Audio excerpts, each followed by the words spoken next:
Okay, for 64, they want us to factor, clearly if it's possible, right? So 4x squared minus 20x plus 25. Look, the first and last terms are perfect squares. Let's see if it's a perfect square trinomial. So the square root of 4x squared is 2x. Square root of 25 is 5, right?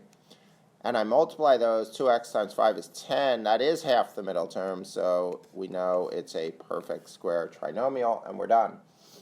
For b, let's do b up here, x squared plus 11x minus 2. So, what times what is negative 2? 1 and negative 2, or negative 1 and 2. So which ones added give me 11? 1 plus negative 2, no. So this is not factorable, right? It's prime, right? Or not factorable.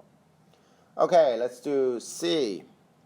Make some space. C, I have 3x squared minus 12x. Let's pull out the GCF. The GCF is 3x, right? The 3x goes into 3x squared. It goes into 12x.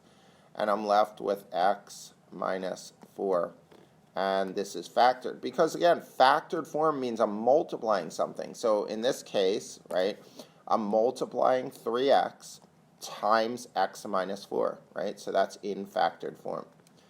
Okay, and then D, let's do D. 10x squared minus 35x minus 20.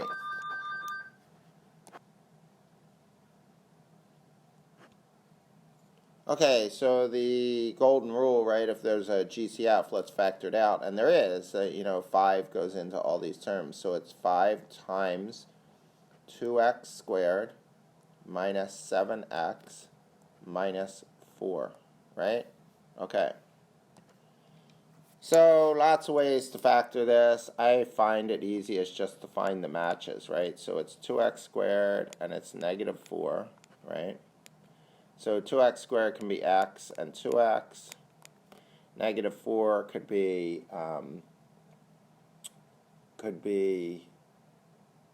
negative 4 and positive 1, right? And then it could also be 4 and negative 1. And then it could be 2 and negative 2, right? And negative 2 and 2. Okay. So let's also include 2x and x, right? So now we're looking outers to inners to give us negative 7. So the first one, x times 1 is x, and negative 8. Okay, so we kind of got lucky. It's this pair, right? Because x times 1 is x, and 2x, the inners, 2x times negative 4 is negative 8, and when you add negative 8 and 1, you get negative 7, which is the middle term, right? So don't forget to include the 5, right? So it's x and 2x and negative 4 and positive 1, right? So there it's fully factored for D.